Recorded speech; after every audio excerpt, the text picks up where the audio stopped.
Hello everyone, welcome back to misted. आज हम बात करने वाले हैं एडीपीओ 2026 में आने वाले भारतीय न्याय संहिता के क्वेश्चन के बारे में। तो भारतीय न्याय संहिता 2023 के अंदर में कौन कौन से ऐसे क्वेश्चन हैं जो इम्पोर्टेंट है, उस सभी चीज़ों को मैं अलग करके रखा हूँ। तो चलो उसको शुरू करते हैं। सबसे पहला क्वेश्चन आता है, अंडर द भारतीय न्याय संहिता 2023 विच सेक्शन डिफाइंस मर्डर। मतलब भारतीय न्याय संहिता 2023 के अंदर में कौन सा ऐसा सेक्शन है जो मर्डर को डिफाइन कर रहा है। तो उसमें सेक्शन नंबर 101, इस चीज़ को याद रखना है। 101 डिफाइन कर रहा है, जिसको मैंने बोल्ड कलर में कर दिया है, आप देख सकते हो। 103, इस चीज़ में कंफ्यूजन होगा हर किसी को। तो सेक्शन 103 है ना, ये है पनिशमेंट के लिए, पनिशेबल है। इस चीज़ को याद रखना। 103 पनिशमेंट, 101 डेफिनेशन। ठीक है। अब हम आते हैं सेकेंड नंबर क्वेश्चन में। Which of the following is an initial distinction between culpable homicide and murder. इसका मतलब ये है कि ये हमसे पूछ रहा है कि कैपेबल होमिसाइड एंड मर्डर, इन दोनों में डिस्टेंशन या फिर इसेंशियल डिस्टेंशन क्या है, इस टाइप का हमें क्वेश्चन आ रहा है। तो इसका आंसर क्या होगा, इस चीज़ को थोड़ा समझना। इसका आंसर है every murder is culpable homicide but every culpable homicide is not murder. याद रखने का सबसे आसान तरीका क्या है, murder is a species of culpable homicide, यानी हर मर्डर कैपेबल होमिसाइड है, लेकिन हर कैपेबल होमिसाइड मर्डर नहीं होता। तो इस चीज़ को थोड़ा ध्यान देना। अब हम आते हैं थर्ड नंबर के क्वेश्चन में। Which section of the BNS deals with attempt to murder. मतलब बीएनएस का कौन सा सेक्शन है जो डील करता है अटेम्प्ट टू मर्डर को। वो है सेक्शन 109। तो इस चीज़ को भी मैंने बोर्ड में किया है, बी नंबर, सेक्शन 109। ये है अटेम्प्ट टू मर्डर को डील करने वाला सेक्शन। ठीक है। अब हमारा क्वेश्चन आता है fourth number. Under the BNS 2023 which section defines rape. आपने रेप के बारे में सुना होगा, आईपीसी में ज़्यादातर उसी का सुनाई में आता है कि 375 लग गया, या फिर किसी ने रेप किया तो 375 उसको आ गया। लेकिन जब से बीएनएस आया है तो उसमें सेक्शन चेंज हो गए हैं। भारतीय न्याय संहिता के अंतर्गत में सेक्शन 63 ये आता है डेफिनेशन में। रेप का डेफिनेशन सेक्शन 63 में होगा और उसका पनिशमेंट 64 में होगा। तो आपका जैसे चौथा नंबर का क्वेश्चन मैं बता रहा हूँ, तो इसमें दो क्वेश्चन बन जाएगा आपका। एक हो जाएगा रेप का पनिशमेंट, एक हो जाएगा डेफिनेशन। तो उस चीज़ को सोच समझ के आप लोग ध्यान देना। डेफिनेशन का 63 और पनिशमेंट का 64। अब हम आ जाते हैं क्वेश्चन नंबर 5 में।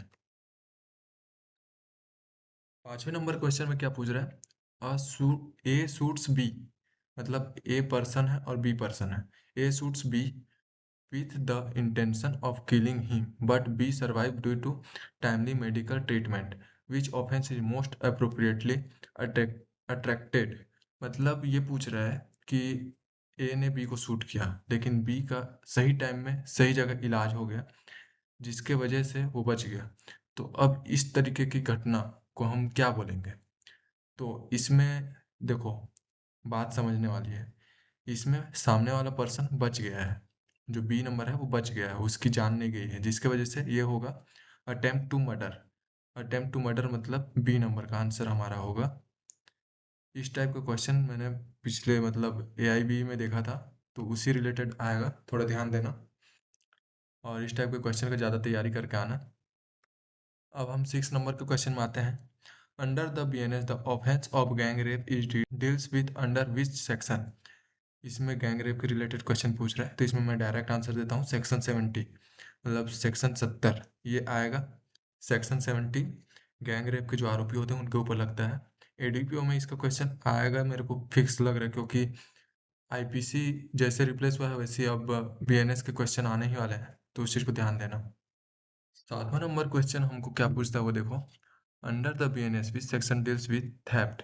मतलब जो चोरी होती है वो किस सेक्शन के अंदर में डील हो रहा है, या फिर किस सेक्शन के अंदर में आ रहा है।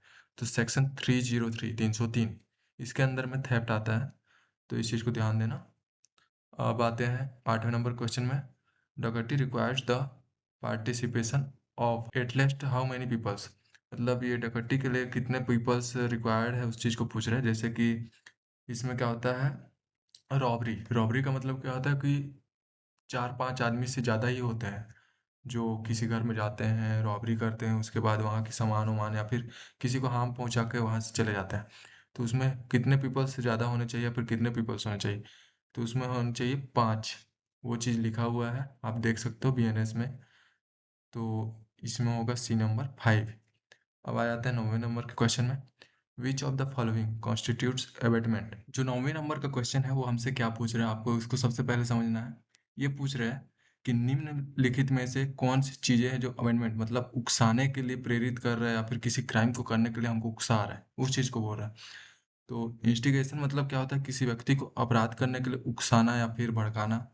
बी का मतलब क्या होता है, कॉन्स्पिरेसी मतलब अपराध करने के लिए साजिश या षड्यंत्र रचना। दो चार लोग जो मिल के षड्यंत्र रचते हैं कि इसको मारना है, जो भी चीजें करना है उस चीज के लिए। इंटेंशनल एडिंग का मतलब क्या होता है, जानबूझकर अपराध करने के लिए मदद करना। तो ये तीनों चीजें क्या है, तीनों का तीनों आएगा, तो इसलिए हम लोग क्या करेंगे, ऑल ऑफ एबव, मतलब ये तीनों चीजें आएगा। अब हमारा आ जाता है थोड़ा सा घुमावदार वाला क्वेश्चन, इस चीज को थोड़ा ध्यान देना।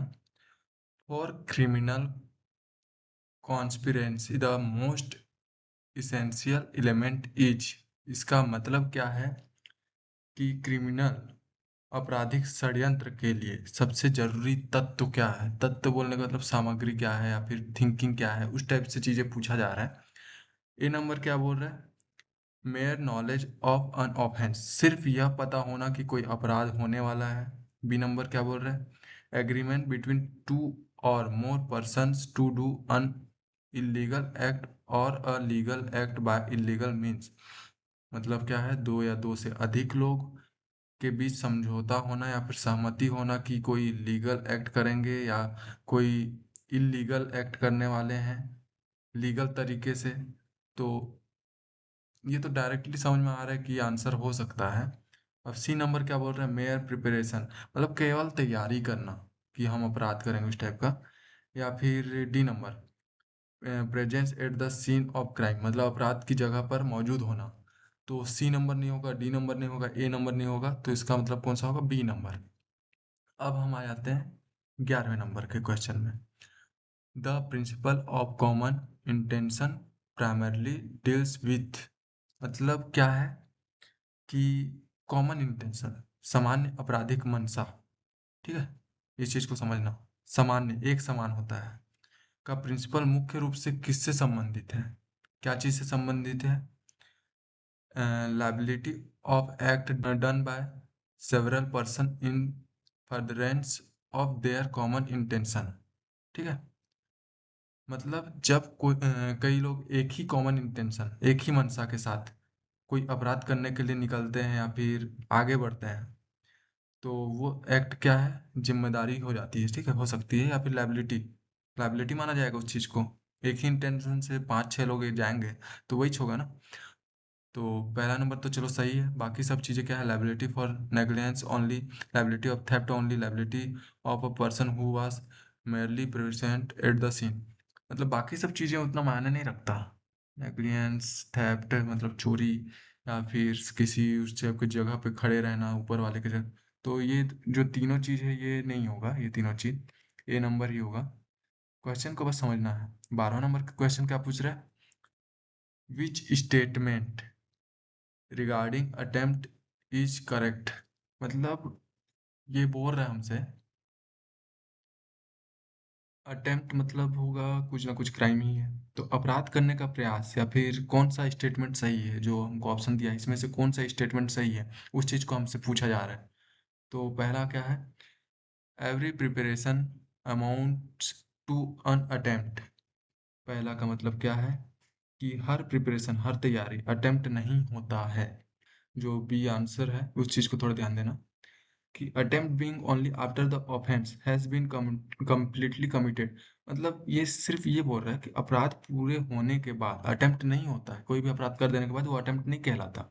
अटेम्प्ट से पहले वो होता है, मतलब कोई अपराध हो गया है अब या फिर होने वाला है, उससे पहले कुछ कर रहे हैं तो उस चीज को अटेम्प्ट बोलेंगे।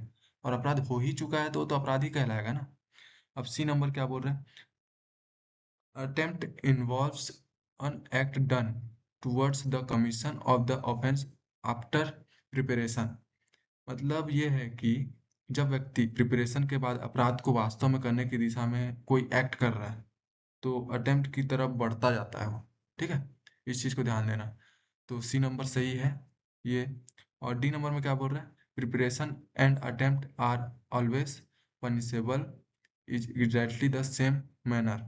मतलब प्रिपरेशन और अटेम्प्ट हमेशा समान तरीके से पनिशेबल नहीं होते। ये गलत होगा।